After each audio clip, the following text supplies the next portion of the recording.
Good morning students, welcome back. So today we are going to start your next problem. ठीक है, setting तो सही है, थोड़ा सा क्रॉस है.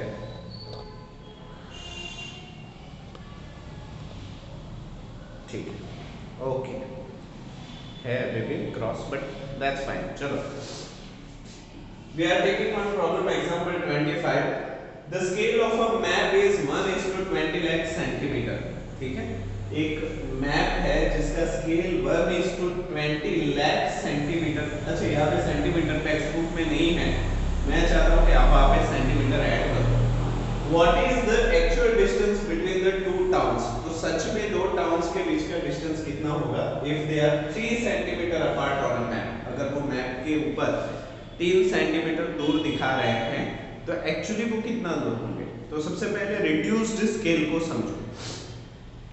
जब भी आप कोई मैप देखते हैं, इंडिया का मैप, गुजरात का मैप, भावनगर का मैप, तो पूरा भावनगर या पूरा इंडिया एक छोटे से पेज के ऊपर आ जाता है.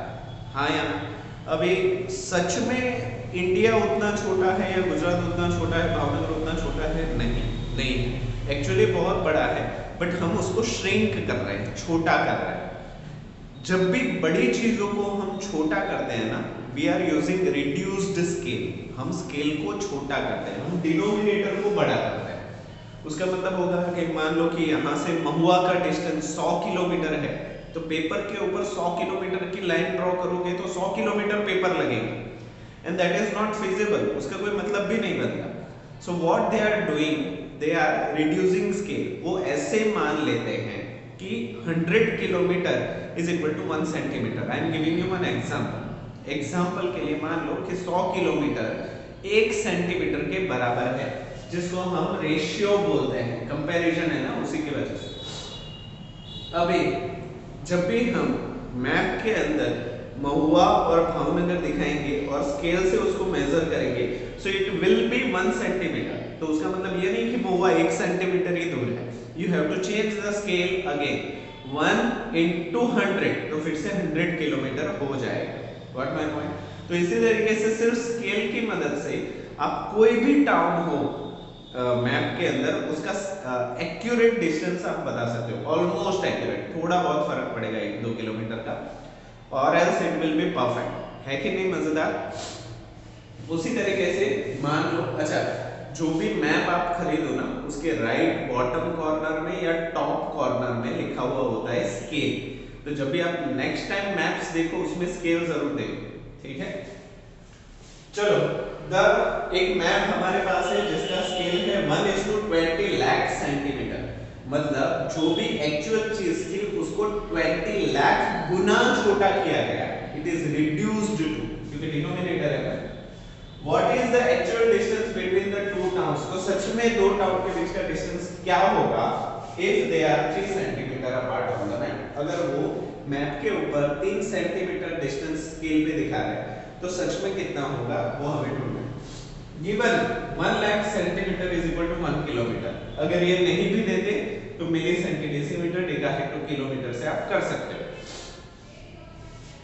तो here the ratio is given as 1:20 lakh centimetre. पर जैसे कि हम यहाँ पे देख रहे हैं 0 दिखने में काफी बोर होता है, तो हम क्या कर रहे हैं, इसको फिर से छोटा कर लेते हैं. 1 lakh centimetre equals to 1 kilometre. Then 20 lakh centimetre is equal to question mark kilometre. अगर आप क्रॉस मल्टीप्लाई करोगे तो you will get 20 lakh whole divide by 1 lakh. 0 will get cancelled, 0 will get cancelled, another 2 will get cancelled, another 2 so you will get it as a 20. मतलब ये 20 lakh centimetre को हम 1:20 kilometre लिख सकते हैं, क्योंकि किलोमीटर का मतलब फिर से 20 लाख सेंटीमीटर ही होगा.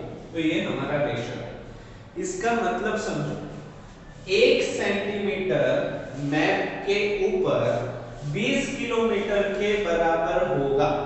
when you are measuring 1 centimeter on a map, actual distance जो होगा, सच में दो सिटीज के बीच का डिस्टेंस होगा वो 20 किलोमीटर होगा 1 centimetre. Here they are asking for 3 centimetre apart, तो हम यहाँ पे लिख सकते हैं here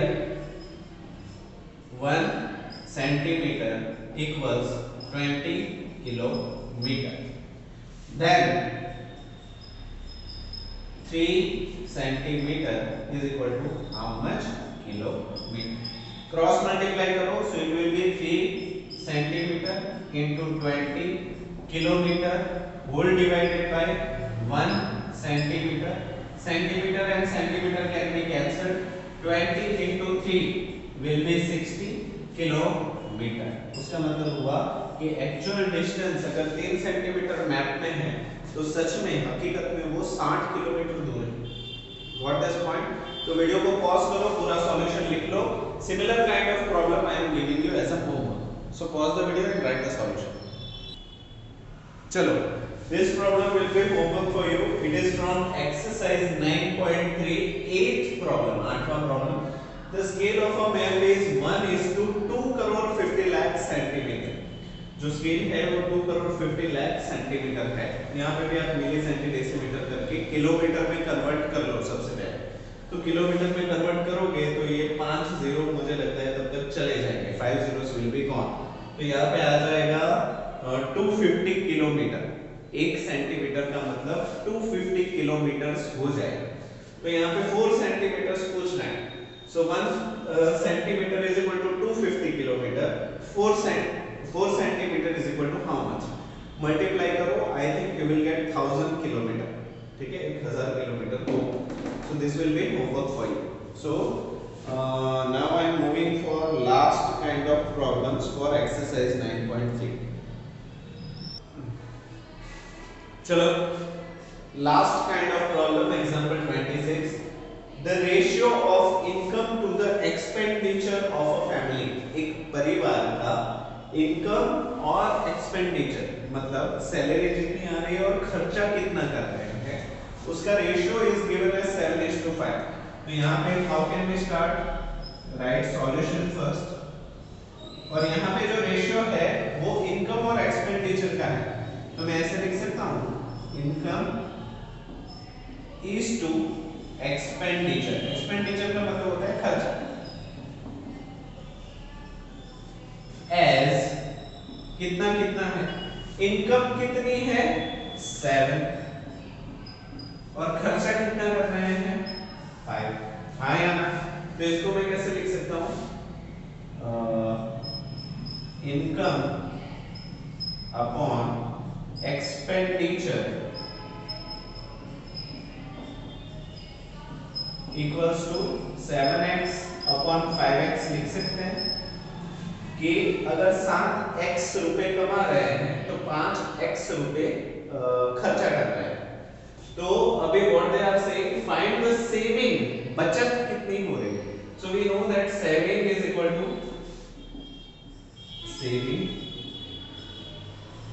equal to income minus expenditure, हाँ या ना?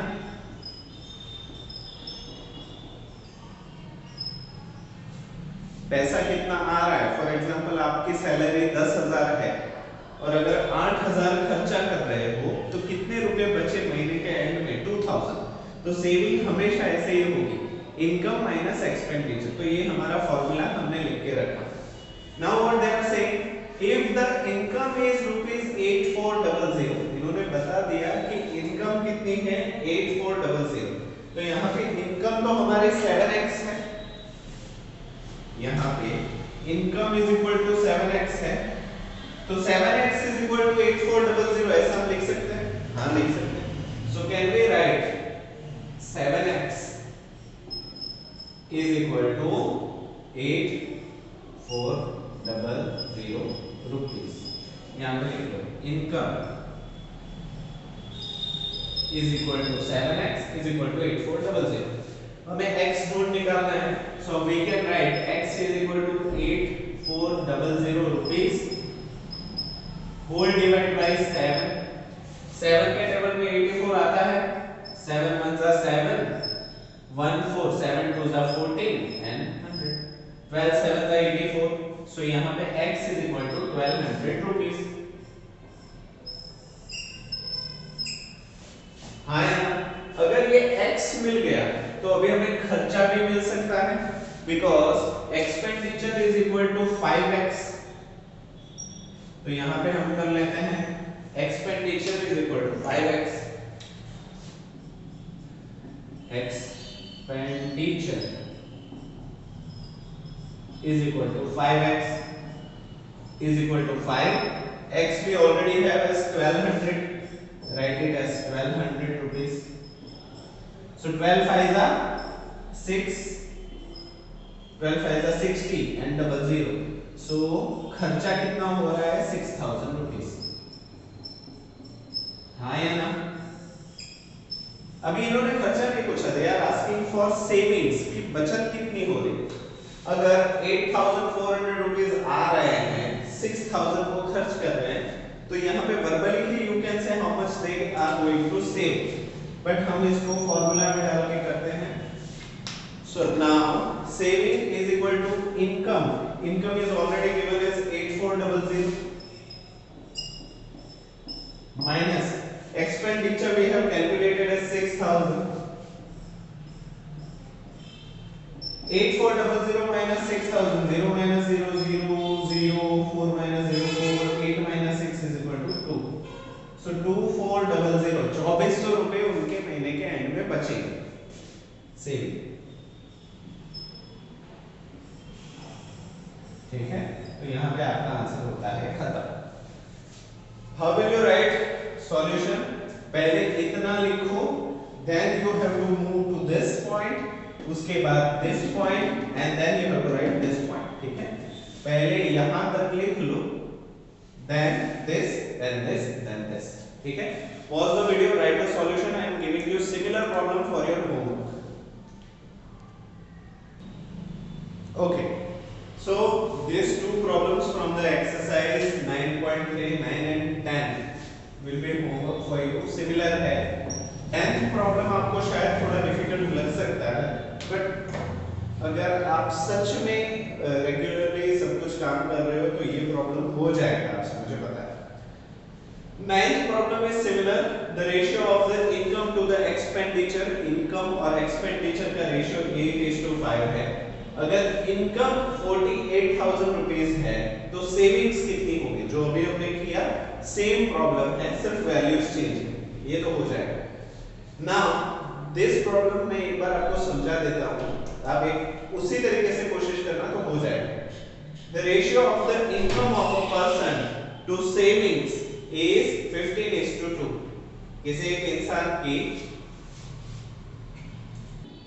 ठीक है थोड़ा इंटरप्शन हुआ but if the ratio of a income of a person to saving यहां पे देखो रेशियो तो है पर इनकम और सेविंग का है इनकम और एक्सपेंडिचर का नहीं है।